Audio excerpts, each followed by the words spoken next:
Hello everybody, Reggie Time here, and we're back again with some more hands from 25NL Snap. This isn't the same session as yesterday. This is the early hours session on the 25NL Snap streets. Let's just get straight into it. No fucking around with any nonsense. I'm already running over my 15-minute time schedule that I'm trying to allot to these videos. Every single video so far, I've got nowhere near 15 minutes. I've now wasted 27 seconds talking about that. Let's just get straight into the action. We have 2 5s here on the button. We have an unknown player who currently looks like probably a type recreational player who's min raced from middle position. We are on the button with 2 5s, and we're just going to call, I presume. We do. And we flop a set. Who didn't see that coming? If you didn't see that coming, you are a moron. And our opponent now leads into a multi-way pot for half pot. On the driest board in history, I think conventional wisdom here says just call. There's no turn cards that are going to scare us in particular. I mean, there are some straight draws out there. There's like plenty of like open-enders. Well, not open-enders. Plenty of gut shots out there with the 6-7, with the 8-7. Maybe some of the blinds are in there with the 4-6. So there are tons of draws out there.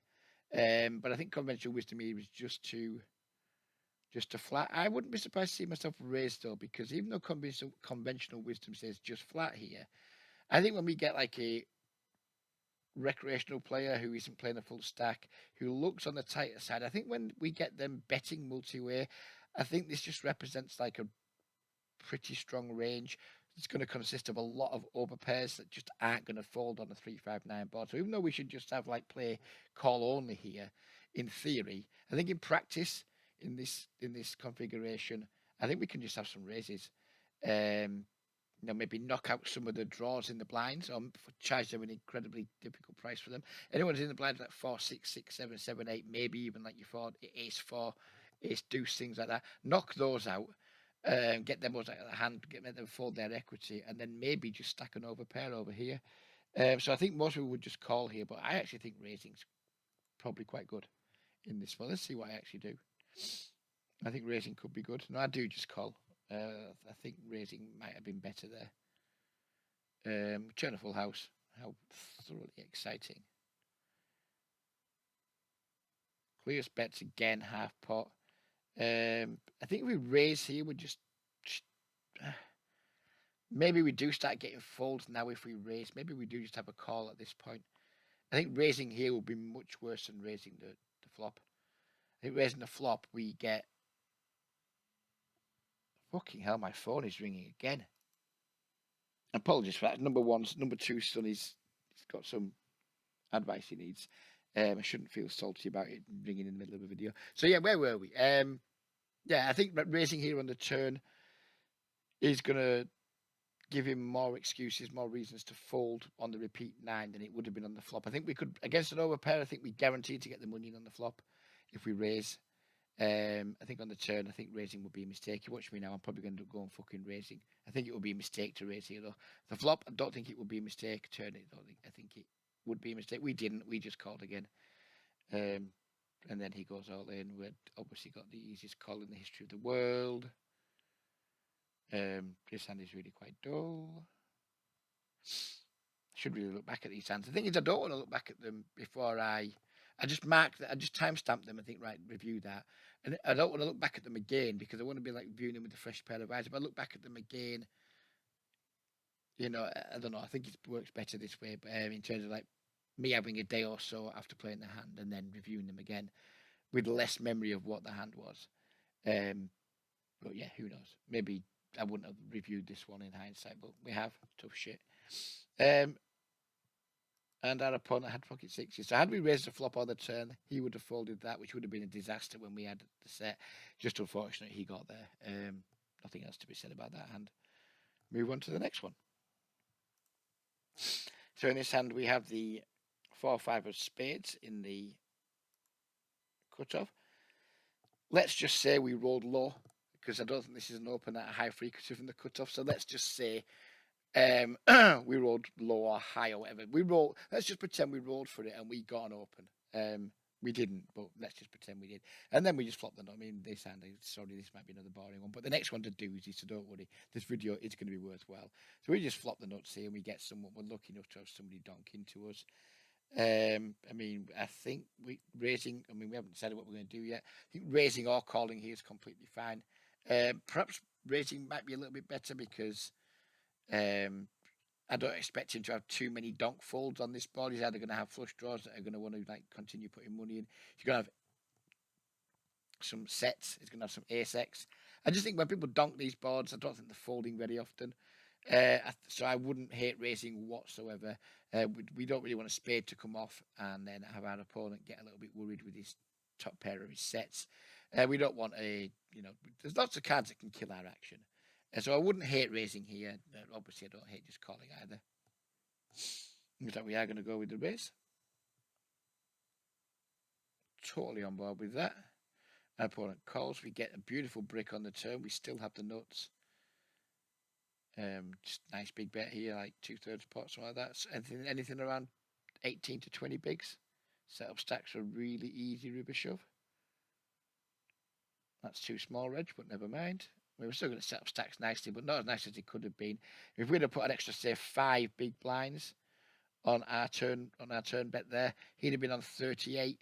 The pot would have been on 68. Now we said we've got it, we've got like a 2/3, slightly more than 2/3 pot size shove. If we'd have put even 3 or 4 more blinds on, it would have set up an even better, more favourable river SPR. But I think I'm probably nitpicking there. And now obviously we just have such an easy shove.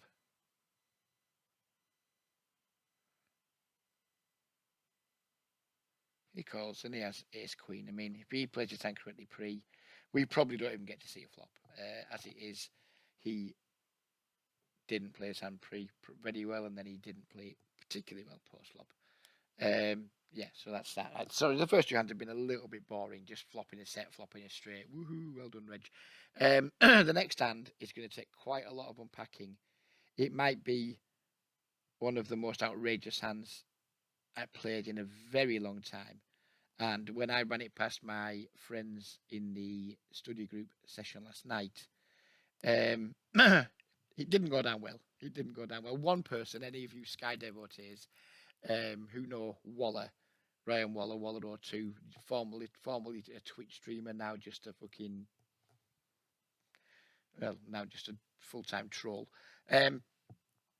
He loved it. He fucking absolutely loved it. And I was very pleased with that because I like Ryan. I got a lot of time for him.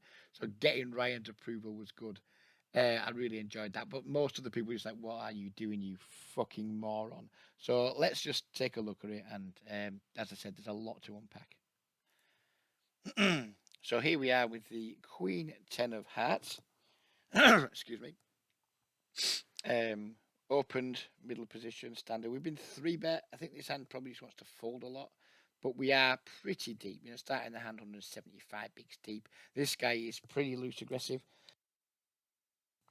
He's a handful. I think he's probably quite a good player. But who knows? It's 25-0. Maybe he's just following range charts to the letter and not very good at all. Who knows? Who knows what Give Me a T is doing? But he's a pain in the ass. I end up making a call which is going to set us down a very, very strange path.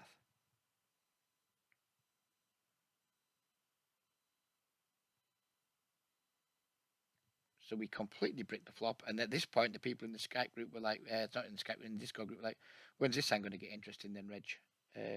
Not on the flop. We're going to check. Our opponent's going to check.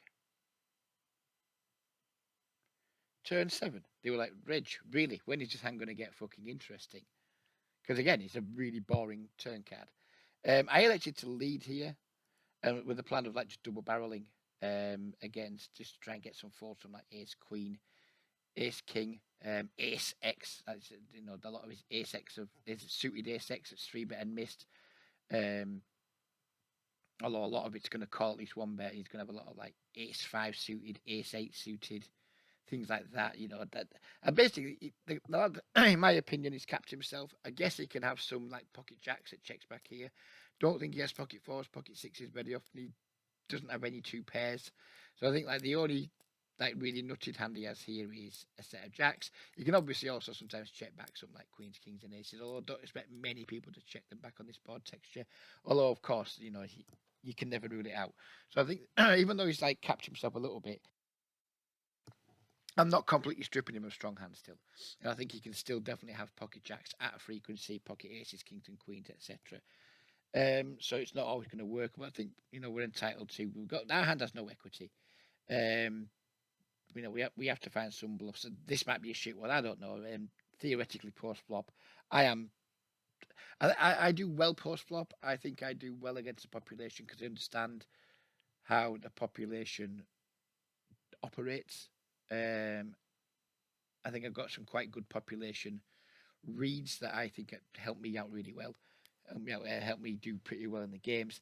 And this is something I would do quite often. When people cap their ranges, I just tend to attack. It's nothing exciting. It's nothing groundbreaking.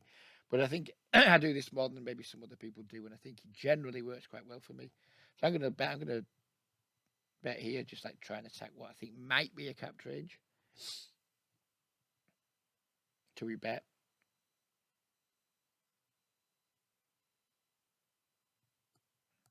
And our opponent finds a raise, and I was like, what on earth?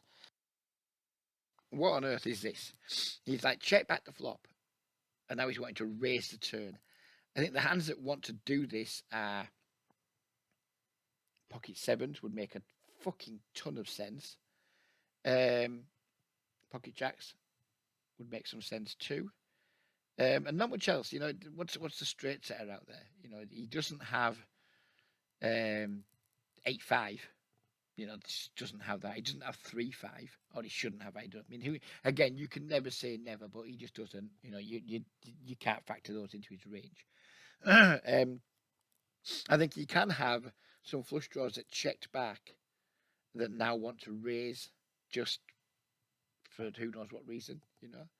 It didn't make sense to me that somebody would want to like check back this flop and raise this turn. So I thought mostly he's just going to have pocket sevens. It's going to be the hand that is most likely to want to do this. We're drawing dead against pocket sevens, by the way, of course. But I just thought there was like a lot of bullshit. Of course, he can have some value, but I think there's an awful lot of bullshit in this race too. A check back flop raise turn in a 3-bet pot. I just wasn't having it. I just wasn't having it. This what I'm going back to do for the rest of this hand is going to look like total spew, tilt, punt, whatever. But I promise this was like I had like a calm mind at this point, and everything I do from here to the rest of the hand was done in a calm mind, with that thought process that I'm going to explain in mind. Now, my thought processes might be a fucking mile off, and which might make that the rest of the hand total spew. But I'm going to try my best to explain my thought process as honestly as I can. And then, it can be examined and unpacked by you guys if any of you guys want to comment. So I thought, yeah, he can have like a set of sevens here, sometimes a set of jacks, but I just thought this was a lot of bullshit. So my plan here was to call here and then get up to some shenanigans on some different rivers, depending on what he did. Obviously, we're not going to raise here, and we're not going to develop a donking range on the river. So quite often we can just call this, which would be bad, and then he just goes check, and we look like a fucking idiot. But I suspect that when he does this, raises the turn, that he's going to bet some rivers too, and there's going to be some rivers that I can get up to some nonsense on. So that's kind of what I was thinking here. I thought this was bullshit. I thought it was going to be a pretty draw heavy in terms of diamonds. Maybe he's got a hand like ace-5 suited, ace-8 suited, ace-3 suited. So maybe some stuff with like a flush draw and a gut shot, and what have you. And then pocket 7. But I think it's like it's a line that I associate typically more with draws than I do value. So I end up calling just to like see what happens. We're still very deep. And again, this could be total fucking nonsense. I could get rinsed for this. But I think it's a really interesting hand. River is the 9 of hearts. So diamonds miss, like ace-8 misses, ace-5 misses, ace-3 misses. So a lot of the draws he could have miss. And then, obviously Like 10-8, he doesn't have that very often. I don't think he does this with 10-8 anyway. Maybe he does. I'm like, right, well, okay, so diamonds have now missed. A lot of his like suited ace X has missed. Or is it one pair land at best? So I didn't think he would have like too many strong value hands on this river. Pocket sevens, pocket jacks, probably the only strong value hands he has, and he can have quite a lot of bluffs, in my opinion. So let's just roll it on and see what happens. We obviously check.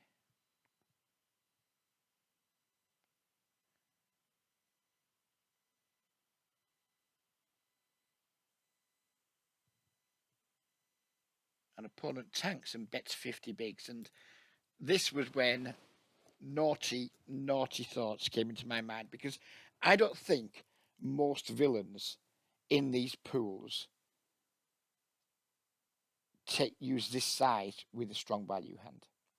I think if our opponent had pocket jacks, pocket sixes, 10-8 suited on a very rare occasion, almost never, but just in case he does have that, with their nutted parts of their range, and I class pocket sevens, pocket jacks, and straights as like, well, straights obviously nutted, but I class pocket sevens and pocket jacks as nutted as well.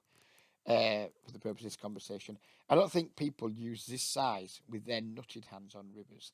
I think this is maybe some thin value, maybe some jack exit checked back and then raised the turn. Maybe, whether they would do this, I don't know. With jack X, maybe they would just check back the river. But it's either thin value or it's, in my opinion, a bluff quite often. I think if we go all in here, I think there's very few hands our opponent can call with. Those hands being basically pocket sevens and pocket jacks. I think we just have all combos of pocket jacks because I think some of those bet the flop. So I think he's maybe got like, who knows how many, 6 combos of hands that can call if we go all in. There are a lot of hands that are going to be put in the blender. And even if he's got pocket sevens here, there's nothing stopping us having pocket jacks, I guess. So even if he has pocket sevens here, like when we go all in, he's not going to love his life. He's really not going to love his life. Because how often, put yourself in the villain's position here. He's 3-bet pre, he's raised the turn and he's bet the river and he's been check raised on the river. How often in this pool, if you saw this line and you didn't see my hand, you'd be like, yeah, Red just got the nuts. He's just got, somehow he's got a nutted hand. He has 3 jacks, he has 3 nines. He has, 10-8 or whatever. When I check shove this river, I'm just representing an incredibly strong range. And even though I don't have a strong hand here, and some people will spew, punt, whatever, most of the time, river check raises in the micro stakes are viewed by the vast majority of the population as just massively, massively under bluff spots, and which is where people are like super nutted all the time. So if he thinks that way, then it's in a really tough spot. I mean, his jack X just has to fucking fold. Obviously, he's got like a missed diamond draw, he's folding that anyway.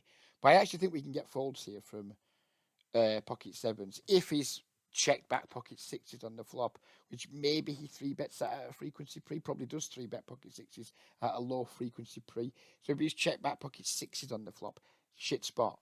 Check back pocket seven. Got pocket sevens, he has to call, but it's a rough spot. So if someone's considering, if we're putting pocket sevens in a tough spot, pocket sixes in a tough spot, even though they'll have to call, I just think it's a spot where we're going to get an absolute ton of folds. If he's somehow played like queens, kings, or aces this way, he's just going to fold them, or he should just fold them versus population. If he doesn't, then if our opponent doesn't fold queens through aces here that he's taken this line with, then my line is just an absolute like omega punt because we need him to be folding some relatively good hands here. And I don't expect, obviously, he's never folding pocket jacks. I don't expect him to fold pocket sevens or pocket sixes. But, I think he's going to have a lot of bluffs that have us high carded here that we can just make fold. So I ended up going all in, and nobody liked it. It was like, this hand is just pure as fucking bullshit, Reg. And I agree. I've taken probably a very bullshit line, but it's a line that I think in this pool, is going to not be absolutely terrible. But it could be. It could be absolutely massive punt. We might lose this hand yet, by the way. If we, I'm not putting this hand in just because we won. I'm not putting this hand in just to give everyone a laugh at my expense if we lost. I just think it's like one of the most interesting hands I've played in a long time. And I'm aware that it looks like incredibly punty, but we don't do any blocking of his bluffs. So I don't know. I mean, I like it. I like the line. I don't, if we roll the video on while he's tanking, you can see I'm ready to snap quit. Oh no, where's my cursor? Not showing again. I was hovering over the cursor to close the table because if this went wrong, I was finished for the night. There's no way I was going to be able to come back from like the devastation of losing this pot.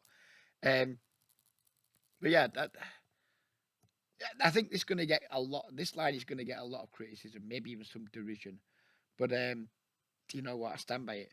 I think unless our opponent has sevens or jacks, he's just going to fold everything here. Literally, absolutely everything. He doesn't have to have sevens or jacks all the time. I think he has some bluffs, some thinner value with jack X, overpairs to the board, etc. I like it. But before you decide how much you hate it on a scale of 1 to 10, pause the video and just try and give it some thought, because I don't think it's as bad as some people are no doubt going to make it out to be. So anyway, we'll run it through and then we'll finish the video up because again we've gone past 15 fucking minutes. Our opponent's deep in the tank. I'm literally like, come on mate, please just fold. The longer you tank, the more the calls come in, etc. The deeper he goes into the tank, the more likely he is he's going to find a call. Because if he had nothing, he'd have folded by now, unless he's just pissed off and he's just trying to give me a sweat. I'm like, fuck me, he's got something, hasn't he? I think if he had a set, he would have called by now too. Give me tea. If you are ever watching this channel and you watch this hand, please do tell me what you had because I'd be super interested. Oh, I just spoiled it.